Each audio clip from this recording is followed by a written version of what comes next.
మేము ఇంత మిగిల్చామా, ఇంత పెద్ద రంధ్రం పెట్టిపోయామా అని వాళ్ళని చెప్పాలా.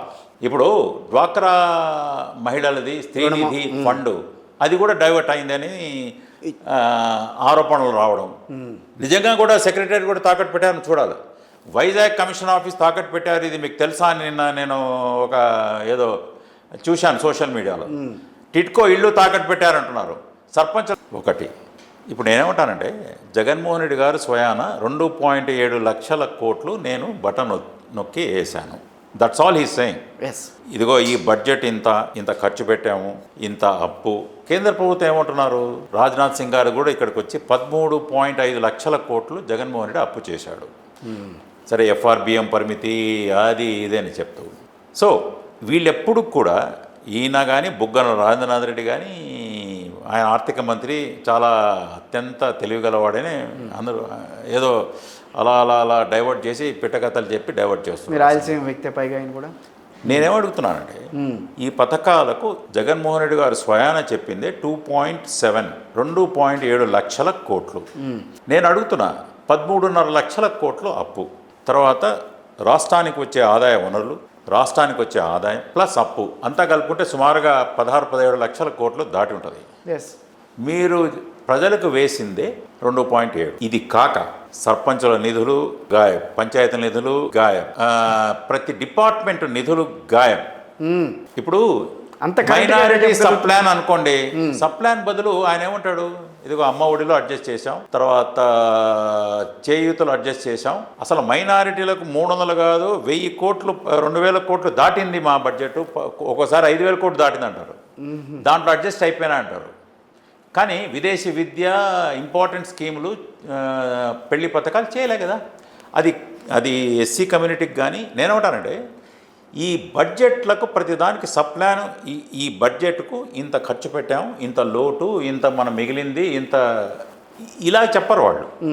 తెచ్చిందేమో ఇంత అప్పు, ఉన్న నిధులేమో ఇది ఇంది, తర్వాత మేము తాకట్టు పెట్టినాము, మార్టిగేజ్ చేసి ప్రతి ఆస్తిని చాలా. ఇప్పుడు ఒక్కొక్కటి వస్తున్నాయి. నిజంగా కూడా సెక్రటరీ కూడా తాకట్టు పెట్టారని చూడాలి. వైజాగ్ కమిషన్ ఆఫీస్ తాకట్టు పెట్టారు, ఇది మీకు తెలుసా అని నిన్న నేను ఒక ఏదో చూశాను సోషల్ మీడియాలో. టిట్కో ఇళ్ళు తాకట్టు పెట్టారంటున్నారు.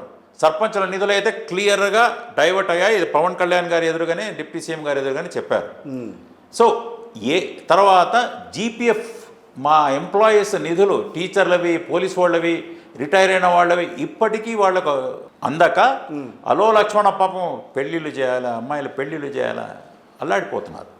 సో కేంద్రం నుంచి వచ్చిన కేంద్రం నుంచి కొన్ని పథకాలు ఉన్నాయి. 60% వాళ్ళు ఇస్తారు, 40% స్టేట్ వేసుకోవాలి. అది మీకు తెలుసు. అది ముస్లిందే చెప్తున్నాను నేను. There is a program called, సరే జల్ జీవన్లు ఇవన్నీ రైతులవి ఇవన్నీ చాలా ఉన్నాయి. నేను మైనారిటీస్ గురించి చెప్తున్నా. ప్రధాన మంత్రి జన్ వికాస్, ఓకే, దాంట్లో ఏమిటంటే పాలిటెక్నిక్లు, రెసిడెన్షియల్ స్కూల్స్, తర్వాత girls hostels, boys hostels, minority Bhavan's, Kadiri, Hindupur, కడపలో నేను వెళ్ళి ప్రూవ్ చేశాను. 23 కోట్ల రెసిడెన్షియల్ స్కూల్ ఫర్ గర్ల్స్కి కేంద్ర ప్రభుత్వం 14 కోట్లు పైన రిలీజ్ చేస్తే 60%. అది దారి మళ్లింపు. ఈ విధంగా ప్రధానమంత్రి జన్ వికాస్ ఒక్కటే చెప్తున్నాను నేను. మిగతా డిపార్ట్మెంట్ చాలా ఉన్నాయి, ఎస్సీలకు వచ్చాయి, ఇది వచ్చాయి. మైనారిటీ 400 కోట్లు దార్యా స్వాహానా తెలియదు ఇప్పటికీ. ఓకే, 200 కోట్లు వేసి వీళ్ళు కదిరికి వెళ్తే అత్యంత దయనీయమైన స్థితి. బిల్డింగులో ఎప్పుడో లేచిన కంప్లీట్ కాలే. తర్వాత కదిరి, హిందూపూర్, గుంటూరు, కడప, ఇట్లా ప్రతి మైనారిటీ ఏరియాలో 60-40 దారి పడ్డాయి. నేను బట్టి మైనారిటీ డిపార్ట్మెంట్వే 400 కోట్లు చెప్తున్నా, నో అకౌంట్. ఈ విధంగా మీరు ప్రతి డిపార్ట్మెంట్ నుంచి దారి మళ్ళాయి. అప్పులు ఎక్కడ పోయాయో తెలియదు. మీరేమో బటన్లు చేసి ఆపరేట్ చేసింది 2.7 లక్షల కోట్లు. కాదండి, ఇన్ని పథకాలు మేము ప్రవేశపెట్టి ఇన్ని చేసామని చెప్పినప్పుడు ఈ రోజున చంద్రబాబు నాయుడు గారు కూడా వాటిని మేము సమర్థవంతంగా అమలు చేస్తామని అన్నప్పుడు ఎందుకు ఇట్నుంచి మైనస్ అలిగేషన్స్ వస్తున్నాయి? నేను చెప్తాను ఇప్పుడు.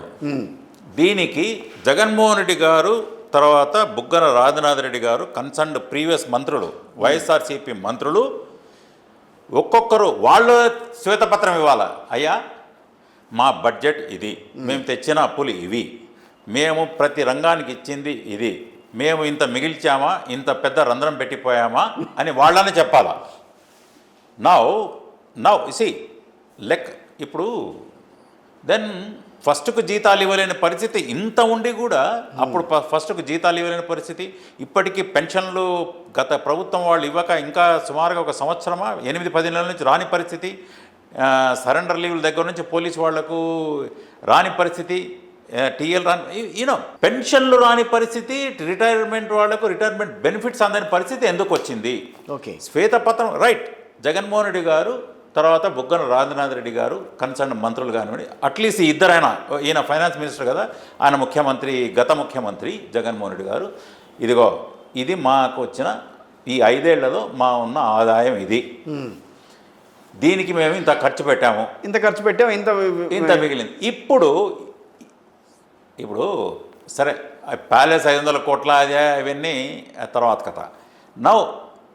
ఇప్పుడు ఈ ప్రభుత్వం ఒక్కొక్కటి రివ్యూ చేస్తూ ఉంటే, ఇప్పుడు వచ్చిన ప్రభుత్వం, చంద్రబాబు గారి ప్రభుత్వం, ఉప ముఖ్యమంత్రి పవన్ కళ్యాణ్, ఒక్కొక్క డిపార్ట్మెంట్లో ఇక క్రియేటర్స్ ఇక పూడ్చలేని ఇది కనపడుతున్నాయి.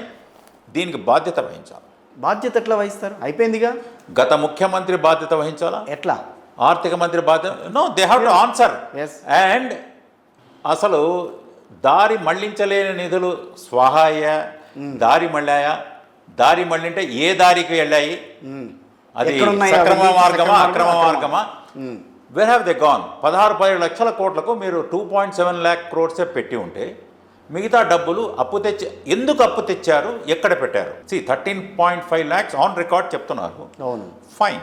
చూస్తే క్షేత్రస్థాయిలో ఒక్క చిన్న మురుగు కాలువ కూడా వేయలేని స్థితిలో పంచాయతీలు ఉన్నాయి ఇప్పటికీ. సరే, చంద్రబాబు గారిని వీళ్ళు క్వశ్చన్ చేస్తున్నారు, జగన్మోహన్ రెడ్డి గారు ఏమని, మీరేం చేస్తారు మేము చూస్తాము, వీళ్ళు వికటాటహాసం చేస్తున్నారు. ఎందుకంటే వాళ్ళకి తెలుసు మేము పూర్తి ఖజానా అప్పులు కూడా మీరు తేలేరు, ఎందుకంటే FRBM పరిమితులు దాటి మేము అప్పులు చేసి 14 లక్షల కోట్లు తెచ్చాం, ఇప్పుడు ఎలా చేస్తారో చూస్తాం, తెచ్చి అందుకోసమే this government should immediately ask this, fix responsibility at least on officers and then on the previous chief minister, finance minister. వీళ్ళు జవాబు చెప్పేటట్లు చేయాలి ఈ ప్రభుత్వం. 1. 2, ఎవరైతే అధికారులు IAS కానివ్వండి, ఎవరైనా కానివ్వండి, అది ఆర్థిక శాఖ కానివ్వండి, ఏ శాఖ అయినా సరే, ఇప్పుడు డ్వాక్రా మహిళలది స్త్రీనిధి ఫండ్ అది కూడా డైవర్ట్ అయిందని ఆరోపణలు రావడం, ఇలాంటివి అంటే ఈ ఫండ్స్ అన్నీ ఎక్కడికి పోయాయి అనేది తేలాలి. ఇది కన్సర్న్డ్ అధికారుల దగ్గర నుంచి మంత్రుల వరకు, ముఖ్యమంత్రి వరకు వీళ్ళు ఇది క్వశ్చన్ చేయడం కాదు. ఇప్పుడు వీళ్ళు వచ్చి 10 రోజులైంది, ఇదిగో ఈ నిధులు ఏమిటి, ఇంకా వీళ్ళు ఇప్పుడు ప్రస్తుత ఆర్థిక మంత్రి ఆయన పయ్యావుల కేశవ్ గారు, ముఖ్యమంత్రి గారు కూర్చొని ఇంకా శ్వేతపత్రం రిలీజ్ చేయాలా, చేస్తారు కూడా, అప్పుడు మనకు తెలుస్తుంది. కానీ నాకే కనపడతా ఉంది ఏమని, ఇది జవాబు చెప్పాలా వాళ్ళు, ఒట్టి బటన్లు నొక్కాం, ఇంకా మిగతాది బటన్లు నొక్కాం, వీళ్ళే సంకలు గుద్దుకోవడం ఏమని, దట్ మేము అన్నీ 99% హామీలు. అరే బాబు, హామీలు అంటే ఏమనుకున్నారు ప్రజలు? మీరు చేయాల్సిన పనులు చేస్తూ, ఈ కనీస మౌలిక సదుపాయాలు కల్పిస్తూ, నీటి వసతి, పంచాయతీలు, మున్సిపాలిటీలు కల్పించి మీరు ఇది చేస్తారనుకున్నా, కానీ ఇసుక అందకుండా కరెంటు ఛార్జీలు పెంచి తర్వాత ఇది చేసి, తర్వాత ఉద్యోగస్తులకు నిరుద్యోగులకు ఏం చేయకుండా కేంద్ర ప్రభుత్వ నిధులు స్వాహా చేసి, సర్పంచుల నిధులు స్వాహా చేసి, GPFలు కూడా స్వాహా చేసి, లేకపోతే దారి మళ్లించి, అన్నీ తాకట్టు పెట్టి దాని మీద డబ్బులు తెచ్చి ఎవరు అనుకోలేదే. రైట్. దట్ షుడ్ వాళ్ళు జవాబు చెప్పాలా. ఈ ప్రభుత్వం ఇదిగో మేము ఇంత వచ్చింది, దీనివల్ల ఇట్లా ఉంది, వీళ్ళు నవ్వడం కాదు, సూపర్ 6 అట్లా చేస్తారు, అది ఇట్లా చేస్తారు, మేమేదో 90%, 100% హామీలు ఇచ్చారు. యాక్చువల్లీ మంచి పథకాలకు వాళ్ళు చేయాలి. ఇంజనీర్లు బిల్డింగ్ కడితే టీచర్లు సూపర్వైజ్ చేయాలి. ఇప్పుడు సెంట్రల్ ప్రొక్యూర్మెంట్ ఇటుకలు, తర్వాత సిమెంటు, తర్వాత బల్లలు ఇస్తే వీళ్ళు బిల్డింగ్లు కడితే ఇంజనీర్లు సూపర్వైజ్ చేయాలి.